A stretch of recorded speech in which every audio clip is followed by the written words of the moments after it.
ধর্মীয় রীতিনীতি মেনে আজ ছট পূজার আয়োজন করা হয়েছে।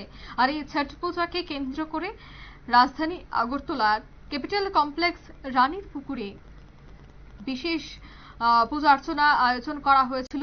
সকাল থেকে ধর্মপ্রাণ সাধারণের উপস্থিতি ছিল বেশ লক্ষণীয়।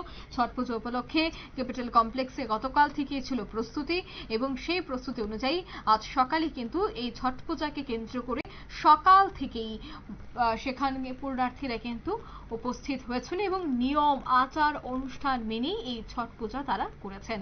এখানে উপস্থিত ছিলেন মেয়র দীপক মজুমদার সহ নারী নেত্রী মিমি মজুমদার সহ আরো অন্যান্যরা।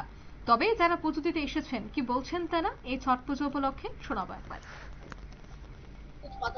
ये छठ पूजा सूर्य की उपासना की जाती है। इसमें सूर्य अस्त की भी पूजा की जाती है और जब सूर्योदय होता है तो भी पूजा की जाती है।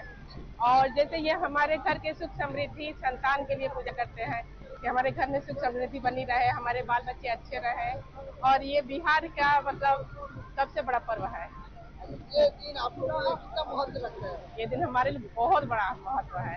मतलब एक तरह से सोच सकते हैं कि इस दिन के लिए लोग विदेशों में भी रहने वाले लोग आते हैं अपने लोगों से मिलने, अपने त्योहार को मनाने के लिए। ये एक ऐसा त्योहार है मतलब जिसके लिए लोग अपने देश तो क्या विदेश से भी लोग ना नहीं आने पर रोते हैं कि हम क्यों नहीं अपने गांव जा पाए, क्यों नहीं हम अपने लोगों से मिल पाए, क्यों नहीं हम छठ पर्व मना पाए। तो ये है मतलब ये पर्व के साथ साथ ये अपने से लोगों को मिलने का भी ये पर्व है। एक तो है आपको एक स्टेट से और दूसरे स्टेट में कोई अंतर, कोई रुकावट, ये कोई कैसा लग रहा है? नहीं मतलब दूसरे स्टेट में भी अच्छा लगा, लेकिन एक जो अपने लोगों के साथ एक मनाने का त्योहार होता है बस वो कमी खलती पूरा है। गम है। हाँ অর্থাৎ সূর্যকে প্রণাম এবং প্রকৃতিকে প্রণাম, জীবনের এই প্রার্থনাই ছট পূজার মূল সুর। বাংলার সীমান্ত পেরিয়ে বিহার, উত্তরপ্রদেশ, ঝাড়খণ্ড এমনকি ত্রিপুরাতেও আজ ছড়িয়ে পড়েছে ছটের ভক্তি এবং ভোরের আরতি।